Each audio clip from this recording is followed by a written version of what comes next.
Presenta Sensus. Descubrí la nueva línea de jabones líquidos Sensus y sentí la diferencia. Bueno, esto, en la tanda seguimos, José, porque claro... Había que mostrar la tanda. Saliendo del caso concreto, de lo que motivó a estos padres, de la situación de la chica y demás, de verdad queda sobre la mesa mucho para discutir, ¿no?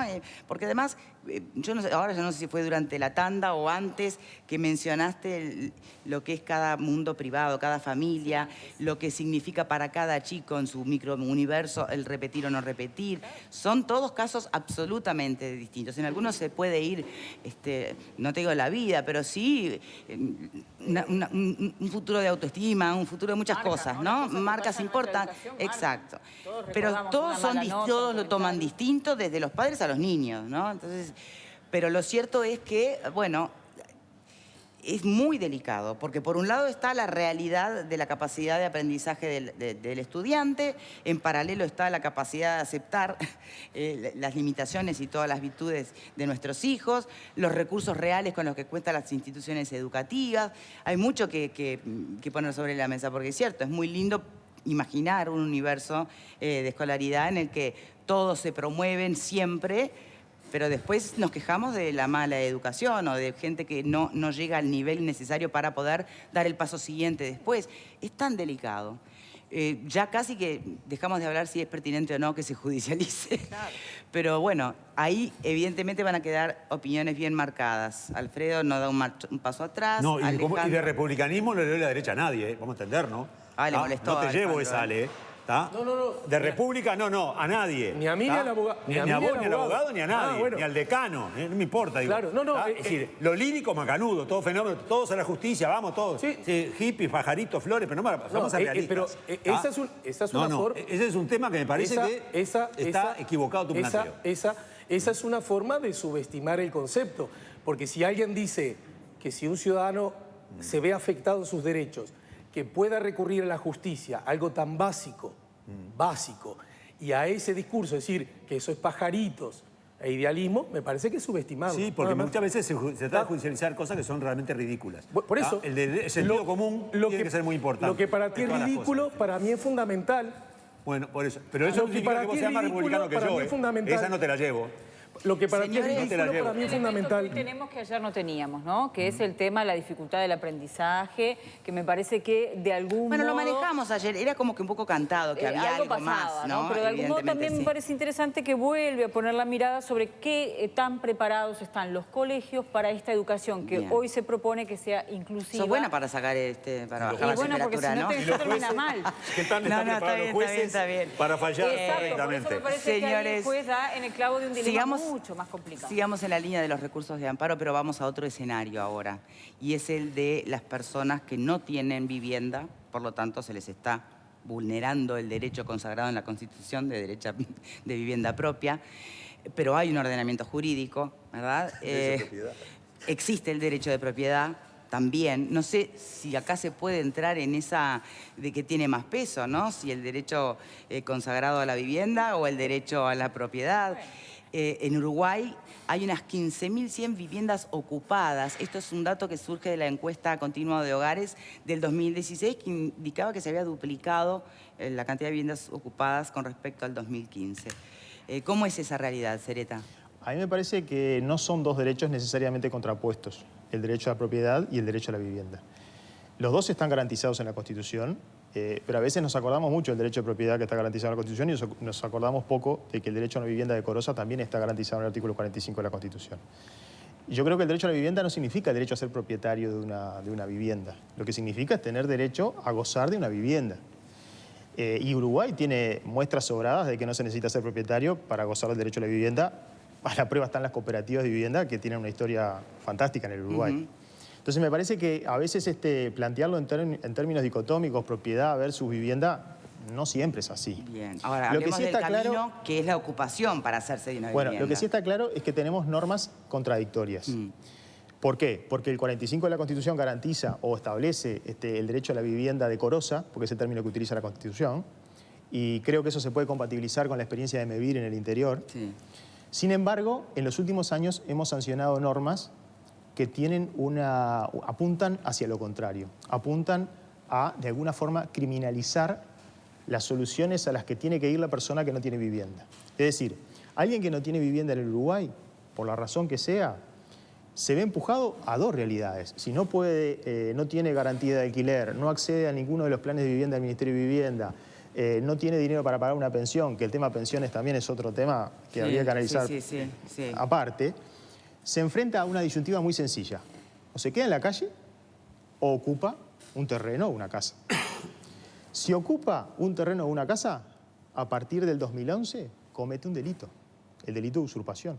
Porque ahí modificamos el Código Penal, modificamos un artículo, el artículo de la usurpación, y dispusimos que aquel que ocupara arbitrariamente, es el único calificativo que aparece en el delito, una finca o un pedazo de una finca, comete el delito de usurpación, por el cual puede recibir una pena de 3 meses de prisión a 3 años de penitenciaría.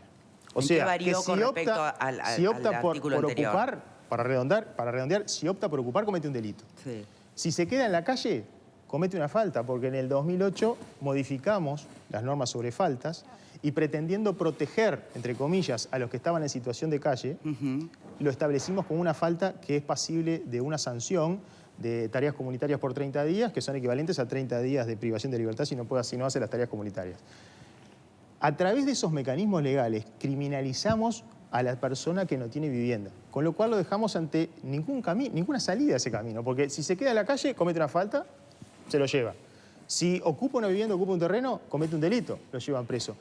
Entonces, más allá de que el derecho de propiedad también merece ser considerado y protegido, no podemos olvidarnos que lo que está detrás de todo esto es la falla en otras políticas públicas. Porque tanto la ley de usurpación, que seguramente el delito de usurpación se modificó para proteger la propiedad, o la ley de faltas que supuestamente se dictó para proteger el uso correcto de los bienes públicos, para que la gente no acampara o ocupara bienes públicos, de alguna forma lo que están denunciando es que si eso pasa es porque la gente no accede a la vivienda. Bien, discúlpeme, ¿en qué se modificó la legislación? Usted hablaba del artículo que habla de la usurpación como delito. ¿En qué cambió? En la usurpación como delito no se exige ningún calificativo, solamente se establece ocupación arbitraria. O sea, no se establece específicamente que tenga ninguna connotación, ni violenta, ni etcétera, etcétera, que antiguamente se vinculaba a la usurpación con ese tipo de conductas. Antes, por ejemplo, si había niños o la mujer estaba embarazada de la pareja o lo que fuera, había otra sensibilidad y otra contemplación. Hoy, nada. No, ahí pasamos a otro tema, porque cuando nosotros empujamos a las soluciones hacia las figuras penales, de lo que estamos saliendo es de alguna manera resolver esto en el ámbito civil, que era lo que pasaba antes. Es decir, antes, si alguien ocupaba algo, lo que iba a pasar es que iban a hacer un juicio de desalojo, y si el juicio de desalojo no prosperaba, una acción reivindicatoria o la que fuera. Pero íbamos a la justicia civil.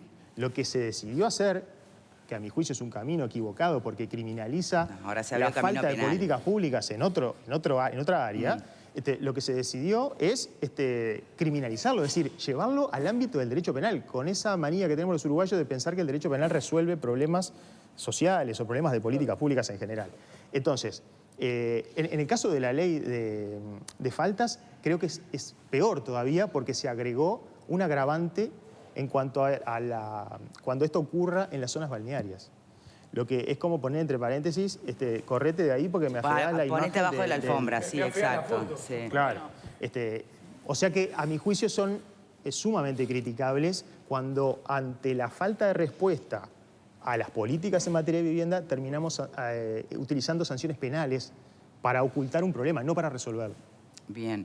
¿Qué opina el panel sobre esto? Porque acá la sensibilidad es clara, es natural. Uno, sobre todo que hay historias que son de verdad muy conmovedoras. Pero después está la ley y está el ordenamiento jurídico y está el derecho de propiedad. ¿Cómo sienten este tema tan difícil sin quitarle trascendencia al hecho de que este país está en falta con el tema de vivienda, sin duda? Porque además hoy en día se hablan de viviendas sociales y cuestan una fortuna. O sea, para tener una vivienda social tenés que tener un salario de no sé cuánto.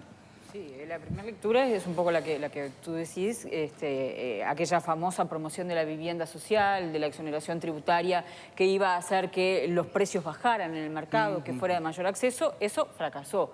porque no pasó. O sea, seguimos teniendo costos muy altos. Creo que estamos en segundo o tercer lugar de América Latina por metro cuadrado de costo más elevado, en un país que también es caro, ¿no? Entonces, por lo menos eso falló.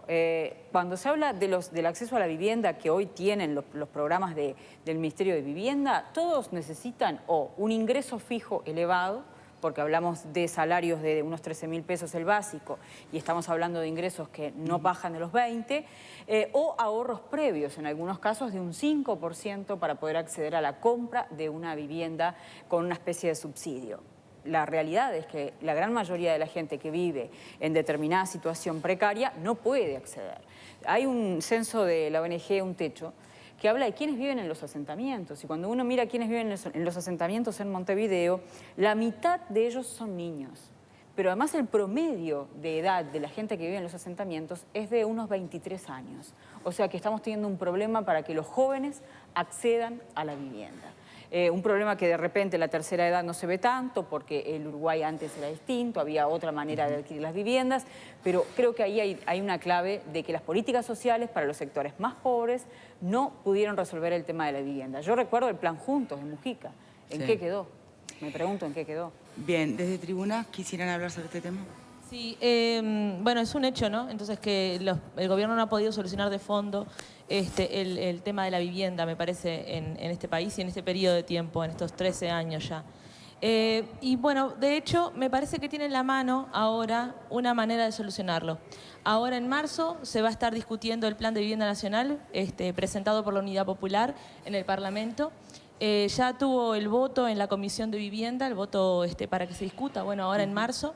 Y también cuenta con muchas organizaciones sociales en todo el interior y el apoyo de las juntas departamentales de varios departamentos del interior, justamente porque es un plan que da una solución real al problema de la vivienda.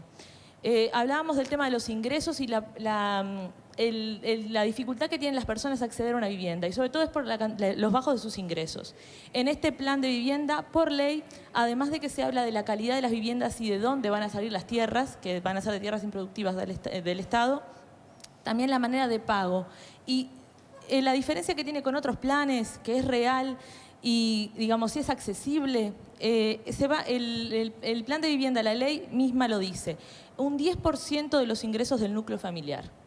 ¿Qué otro plan presentado, qué otras soluciones de vivienda tienen que ver con esto? Ninguno. Es el único plan que solamente con un 10% del ingreso mensual del hogar se va a poder acceder a la vivienda. Bien. Y no tiene que ver con los antecedentes crediticios, no se va a ver, digamos, que también es otro problema que tienen las personas, ¿no? Con respecto al acceder a una vivienda. Me parece que ahora el Parlamento tiene la palabra, en la mano de todos los parlamentarios va a estar el solucionar de fondo, el realmente discutir el tema y realmente ver la voluntad que tienen esos parlamentarios de solucionar un tema como este. Bien, Alfredo, ¿querías decir algo? Sí, no, yo creo que el tema de vivienda es un tema que se arrastra hace muchísimo tiempo. Creo que tú, Juan, nombraba el tema de las cooperativas de ayuda mutua, y eso es un ejemplo a nivel mundial y que le dio solución a mucha gente, ¿tá? De una manera. Después tenemos Banco Hipotecario, Agencia Nacional de Vivienda, Ministerio de Vivienda, MEVIR, y Plan Juntos, que era el invento que hizo el Pepe, y un montón de cosas más en la vuelta del PIAI también estaba, ¿no? Es decir, teníamos organismos de todo punto, ahora va a venir una ley nueva, es decir, todo el mundo tiene proyectos. En los hechos, estamos hablando de decenas de miles de casas que están abandonadas, aparentemente, y que no se usan, y que muchas de ellas están ocupadas. Pero si hablamos de decenas de miles que están abandonadas y 15.000 ocupadas, significa que hay muchas otras casas que están ahí sin ningún tipo de utilización. Yo creo que había que apuntar ahí fundamentalmente, es decir, señores, si hay lugares que están abandonados y están a medio terminar, etcétera, hay que usarlos. Me parece que es una forma... La política de vivienda de nuestro país no puede aceptar que haya gente en la calle. Para mí es una vergüenza que en Uruguay exista gente viviendo en la calle o gente viviendo en asentamientos. El plan de eliminación de asentamientos tiene que ser una prioridad desde hace mucho tiempo, no se ha logrado. Y me parece que en eso estamos fallando, se ha avanzado. Pero muy poco. ¿Por qué una familia prefiere ocupar una vivienda, por ejemplo, y no terminar en un asentamiento? Bueno, son opciones de historias de vida que a veces no se pueden explicar. En general, tiene más que ver con las redes que tienden esas personas. Seguramente si tienen familiares o amigos en un asentamiento es más probable que tiendan a ocupar ese lugar. Y a veces cuando están abandonados a la buena de Dios, ocupan, antes que quedarse en la calle, ocupan lo que puedan. Sí, lo que es evidente que más allá de las buenas intenciones de muchos de los programas que se mencionaban, en realidad no han tenido el impacto que uno esperaba que tuvieran en solucionar el tema de la vivienda. Nosotros en el consultorio recibimos muchas consultas, no solamente de gente que no tenga vivienda, sino de gente que está ocupando y que de alguna manera tiene siempre esa incertidumbre, porque la ocupación lleva consigo la mala calidad de la vivienda. La vivienda no es solamente tener el techo y las paredes, es tener condiciones decorosas, dignas, derecho a la privacidad, etcétera, etcétera, etcétera. Bueno, todo eso no es posible en un asentamiento, porque si yo estoy ocupando un lugar que no sé si me van a sacar mañana, pasado o el mes que viene, y no tengo ningún incentivo para poner una planchada en vez de una chapa, para poner una pared en vez de cartón de bloque, entonces eso conspira con que la vivienda, más allá de que tenga un techo, ese que a diferencia del que está en la calle, pobre, pero tiene un techo, pero empezamos a tener condiciones absolutamente precarias que tampoco pueden calificarse como cumplimiento de la Constitución en cuanto a vivienda decorosa. Exacto. Nosotros recibimos consultas todos los días que tienen que ver con eventuales procedimientos de prescripción para transformarse en propietarios. ¿Cómo funciona? ¿Cuándo adquiere algún derecho la persona que ocupa una propiedad? Una persona que empezó a ocupar una propiedad puede transformarse en poseedor de esa propiedad o de ese bien. ¿Cuándo se transforma en poseedor? Cuando empieza a ejercer actos típicos de dueño. Por ejemplo, cercarlo, construir, actos que solo haría el dueño. ¿En un lapso de tiempo determinado? ¿O no? Sí, una vez que transcurre un año en que se ejecutan esos actos, puede considerarse que esa persona cambia su calidad jurídica. Y una vez que cambia esa calidad jurídica, tiene dos institutos como para llegar a transformarse en propietario. Pero yo reitero que el problema de la vivienda tenemos que sacarlo de la propiedad, porque podemos asegurar la vivienda a alguien sin que sea propietario. A veces, de alguna manera, glorificamos la propiedad. Bueno, no es necesario ser propietario para gozar de la vivienda decorosa.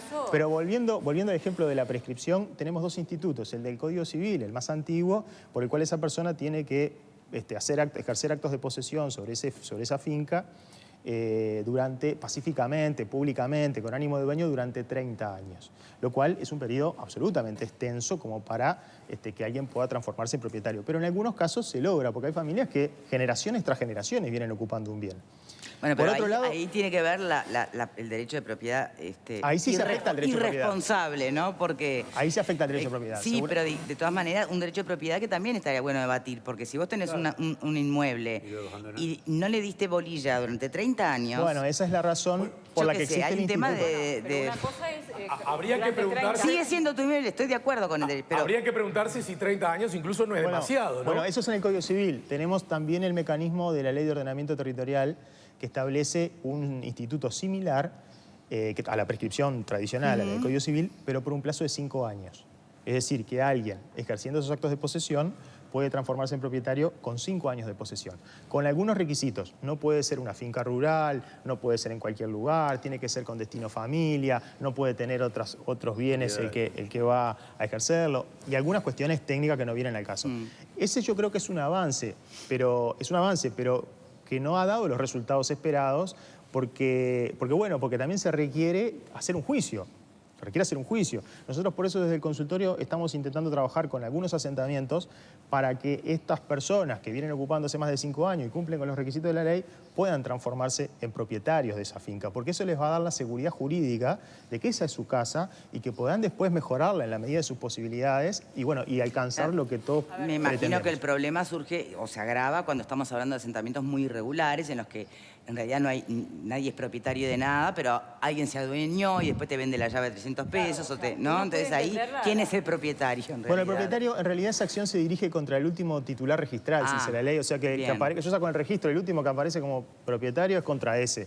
Después, los interesados que entiendan que tienen derechos sobre el bien pueden presentarse en el juicio y objetarlo, etcétera, etcétera. El principal obstáculo que tiene muchas veces es que para hacer ese proceso se necesita un plano de prescripción, es decir, un plano hecho por un ingeniero agrimensor que hace un relevamiento del lugar, establece si realmente es susceptible de prescripción, porque tampoco puedo prescribir un pedacito de un terreno que está en el medio de una edificación más grande, o sea, que no tiene salida a la calle, etcétera, etcétera, etcétera, ¿no? Requerimientos municipales o de ordenamiento territorial que está bien que existan.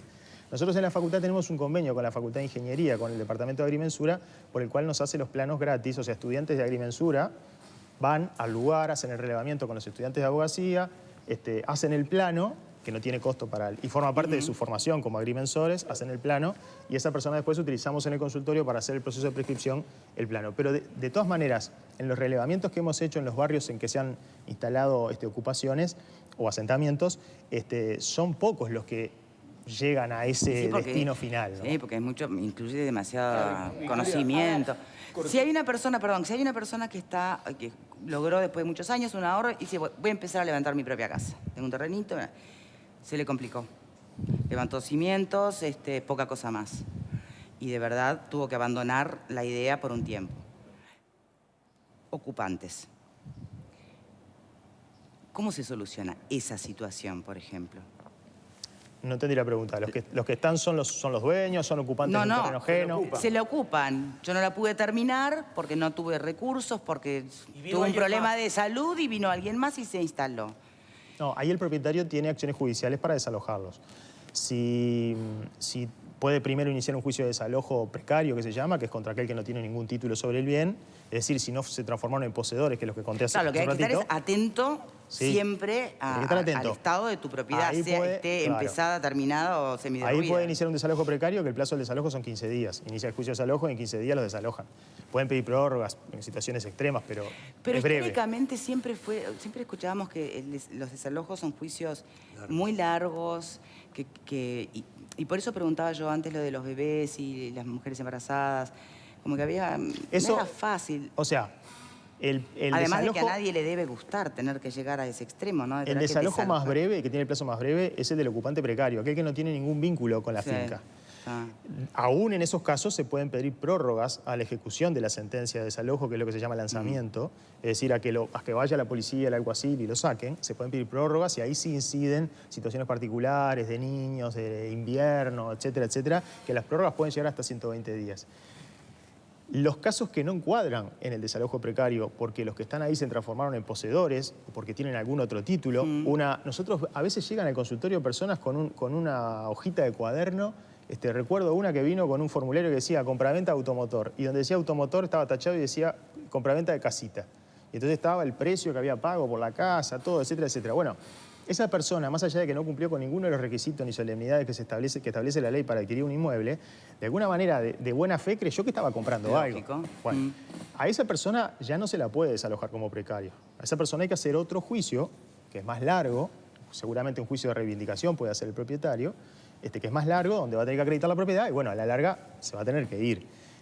Ahí lo que sucede es que deberían interferir las políticas públicas en vivienda para que esa persona, en ese lapso que dura el juicio, encontremos otra solución habitacional para eso. Bueno, y el MIDES, mientras tanto, ¿qué puede hacer o dónde está? El MIDES en estos casos tiene algunos mecanismos de respuesta, pero están más, por los que yo conozco, están más que nada dirigidos a situaciones extremas de aquellas personas que están en situación de calle o de emergencia.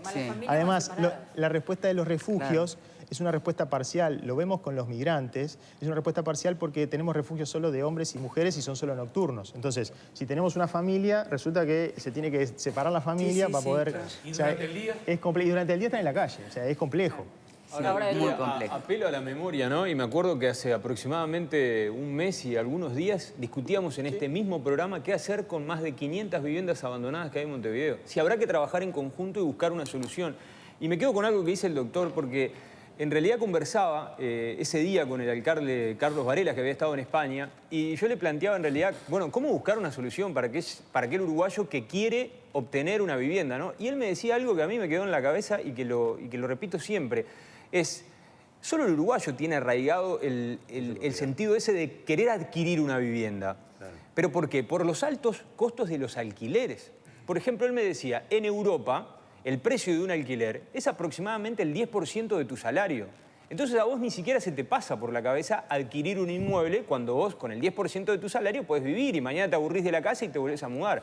El tema es que acá hay gente en este país que gana 20.000 pesos y hay alquileres que valen 18, 19.000 pesos. Entonces ahí se plantea un grave problema. O tengo para comer o pago el alquiler. Yo creo que no se puede mirar para otro lado y que también hay que atender los costos que tienen las viviendas, que en algunos casos son muy elevados, pero también el tema de los alquileres. Yo sumo a lo que dice el compañero, lo que dijeron los compañeros antes, es que Uruguay, incluso ahora sí podemos decirlo, ¿no?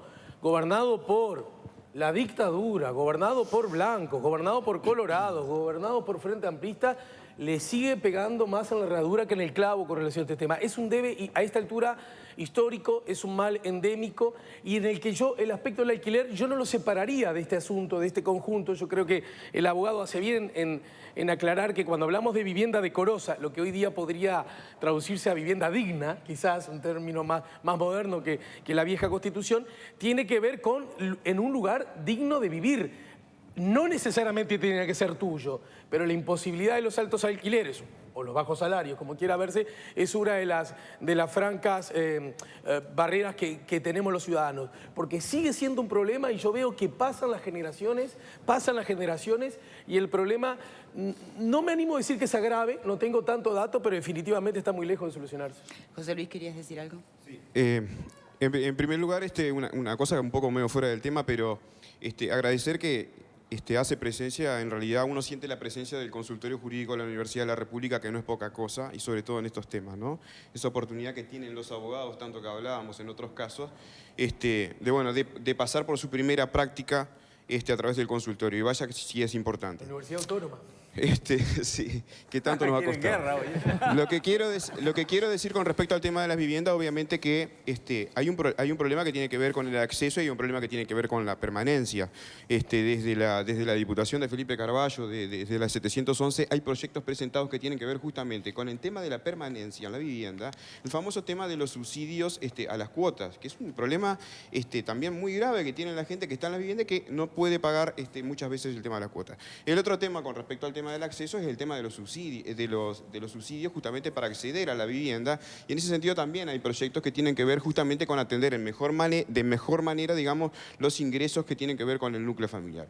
Y otro de los problemas también muy graves que tienen que ver con que desemboca en que la gente termine quedando sin su vivienda es el famoso tema de los colgamentos, que son situaciones en los cuales los intereses, por ejemplo, que se pagan o las refinanciaciones que se pagan van quedando colgados a través del tiempo, y que hemos detectado que son ilegales, y son proyectos que están atendiendo a eso. Obviamente que esto va acompañado de que la vivienda tiene que ser considerada en un aspecto integral, en el concepto de digna para ser vivida, ¿no? Es decir, nosotros tampoco estamos pensando en esas viviendas que son cuatro chapas paradas y 2 chapas arriba. Me parece que cuando hablamos de vivienda hablamos también de una condición de hábitat, que es lo que viene a ser justamente la ley, por ejemplo, de ordenamiento territorial, y muchos proyectos de vivienda que tienen que ver también que se han llevado a cabo en el caso de algunas intendencias frente amplistas. Recuerdo, por ejemplo, la de Salto, que implementó unos sistemas de vivienda y de autoconstrucción que de alguna manera dieron solución a muchas familias. Sí, bueno, como Mevir, ¿no? Sí, Mevir tiene muchos años, pero hace poco la vicepresidenta... Es un poco de espejo donde se ha mirado para poder reproducir la vicepresidenta dijo hace poco que el tema de vivienda no se había movido la aguja, ¿está? Y vamos a entendernos, es vicepresidenta ahora, era primera senadora del gobierno de Mujica. El plan Juntos, que un gran invento, no sirvió para nada. El techo para mi país, famoso, también los muchachos. No, el techo para mi país es otro concepto. Sí, es otro concepto, pero tampoco es solución. Digna, digamos. Pero tampoco es solución para vivienda. Por eso, ¿no? Se da mucha manija con ese tipo de cosas, me parece que no se encara el tema de fondo. No a nivel del gobierno. A nivel del gobierno se lo ha bastante criticado. El problema es que no se hace nada tangible para esa población, porque se critica lo que hace la ONG, que lleva una solución... Te saca de urgencia. Te da una carpa de madera. Una situación precaria a un lugar donde...